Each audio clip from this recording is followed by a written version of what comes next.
Hello, my name is Hi, Christy my name is Chapman, Christy and I want to Chapman, welcome you to and our I training welcome you today. It is to on our backwards design, presentation and our goal training is for you to get a better understanding of what backwards design And is so that you I are want ready to to preface implement by it this school saying year. that we have our high quality instructional material. Hello, my Today name we're is going to Christy be Chapman, talking and a I lot want to about welcome you math. to our And so training in our today. district, It is on we backwards have our design, STEM scopes and our goal curriculum. is for you to get a But better even though we understanding of have what that backwards curriculum, design it's is so that you important are for ready us to to implement it still this school remember year. and focus on what backwards design Hello, my is, name is Christy because backwards Chapman, and I design want is to really welcome you just to our beginning with training the today. end in It is on mind. backwards And design, even though we and our have goal our is for you to carefully get a better selected understanding of what backwards curriculum that design has is so everything that you that are is ready to aligned, it's implement it important this for school us year. to remember those questions of Hello, my what name do is we want Christy students to Chapman, and I know? want to welcome you to our How will training we know today. that It is they on know it? backwards design, and What our will we goal is do for you if to they get a better already know understanding it? of what backwards And design what will is we so do that you if are they're ready not to implement it understanding this it? school year. So backwards design will really address those four things, Hello, which my are name just is great Christy Chapman, pedagogy. and I want to And welcome you to knowing our that training today. It is is our on backwards pedagogy, and a design, high quality and our instructional goal is material for is you a to get a great better tool, understanding of but what the backwards teacher is design is still so the that you are best ready tool in to the implement it classroom. this school year. So to go through this thinking process for backwards Hello, design my name is is Christy still very Chapman, and I critical, want to very welcome you to relevant, our training and very today. It is on important. backwards So I'm glad you're design, here today and as we our delve goal in is for and you we to get a figure out better exactly understanding of what what backwards backwards design design is so can that look you are like ready and how to it can implement it benefit this our school year. students. So backwards design is all about starting with the end in mind, just like our Leader in Me habits. We begin with the end in mind, knowing what we want students to understand, and then we plan our assessments and our instruction, all to help them reach the goals. It's different from just teaching to the test because it focuses on understanding, not just memorizing.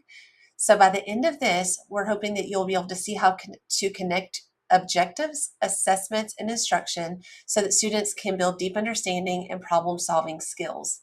And I do want to clarify a misconception from the beginning because a lot of teachers want to see the test for the end of the unit, and then they want to take that test and start revamping the questions exactly.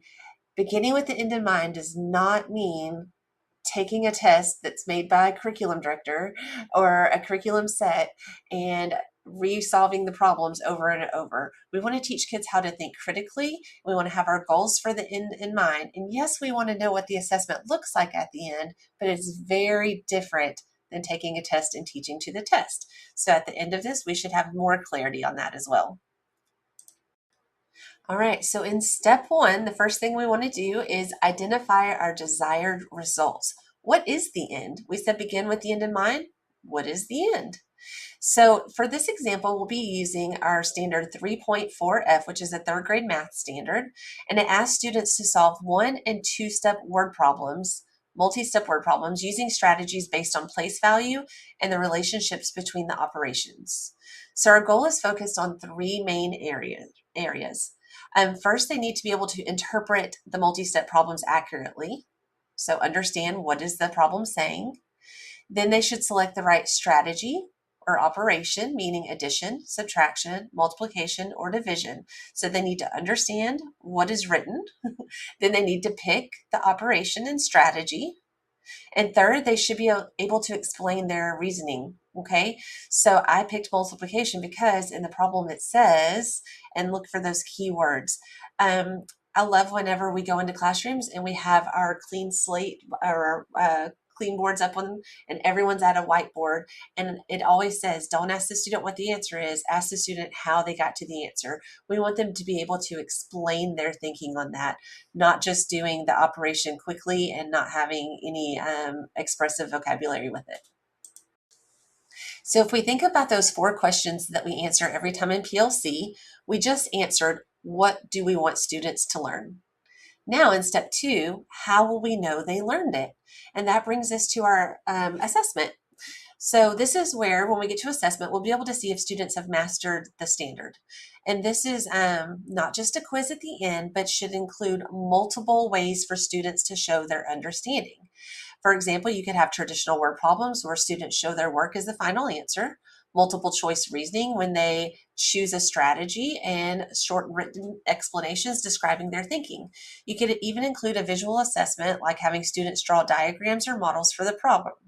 So I gave an example in here, And it was that Winona had 36 pencils. She gave 6 to a friend, and then she buys 12 more pencils. How many pencils does she have now?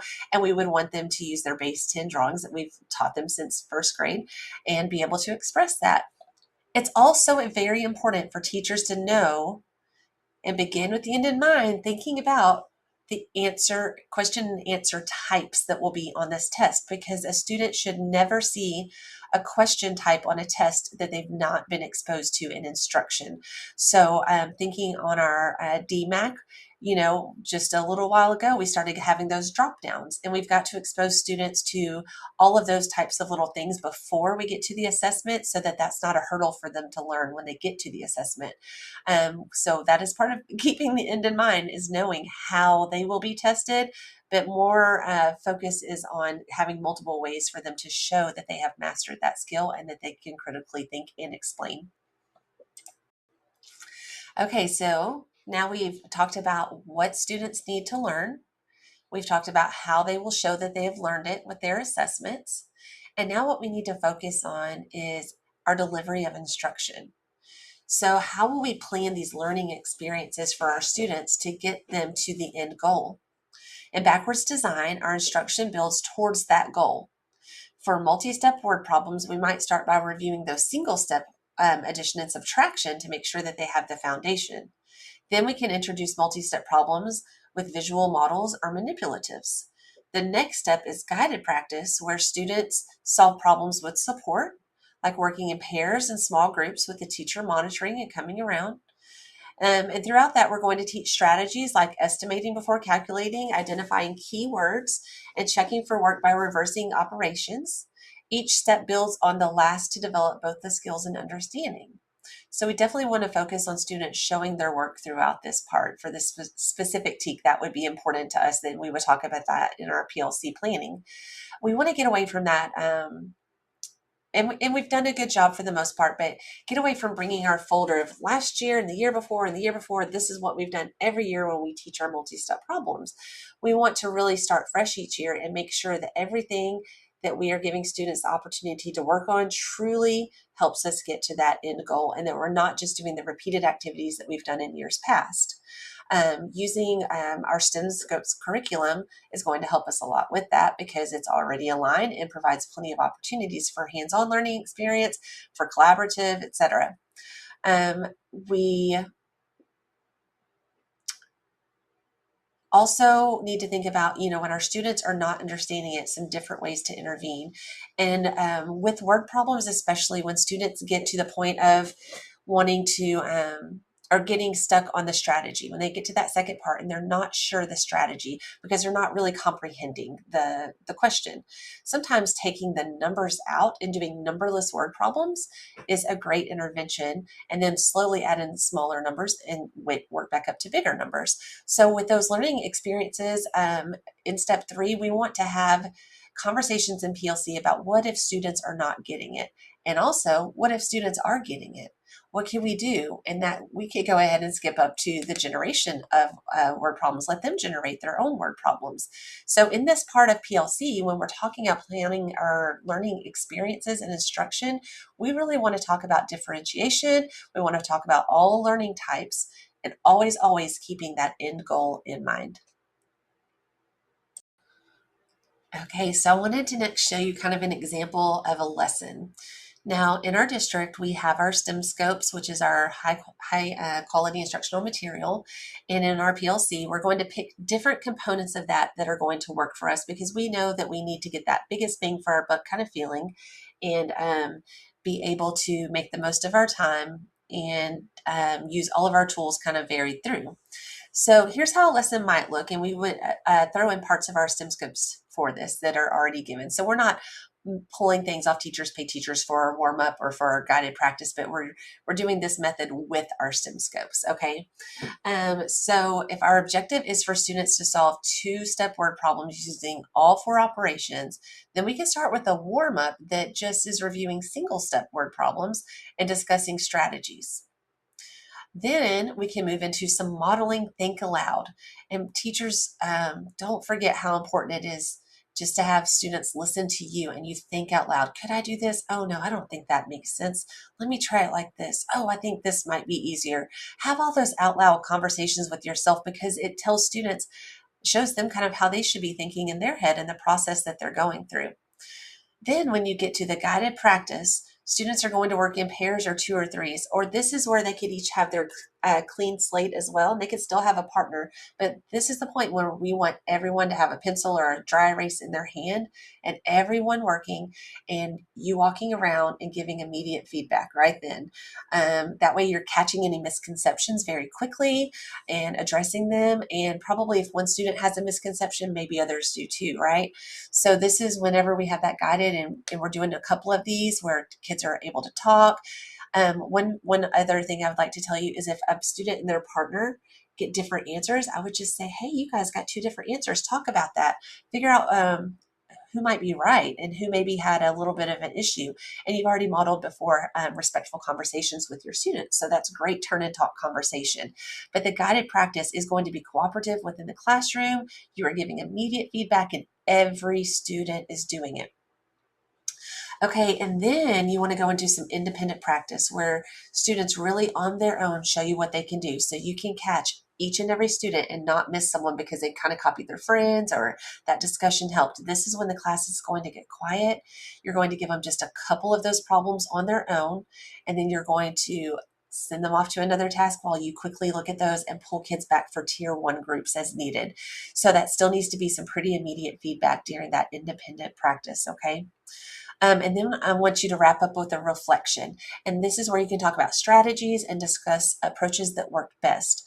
This is the kind that keeps students like, oh, I thought like this, but then I thought this. And you as a teacher might say, well, I saw this friend work it this way and this friend worked it this way, but was it both okay? And you can compare strategies. These are really good discussions because remember, we don't just want students to memorize. We want them to be able to critically think and express their learning. Okay, so now we're to the assessment at the end of the unit. And our assessment should reflect the learning goal that we've kept in mind this whole time. And it should allow for different ways for students to show their understanding of this TEK. For example, problem 1 could be the traditional of just solve a 2-step addition subtraction problem and show your work. Problem 2 could be the multiple choice reasoning.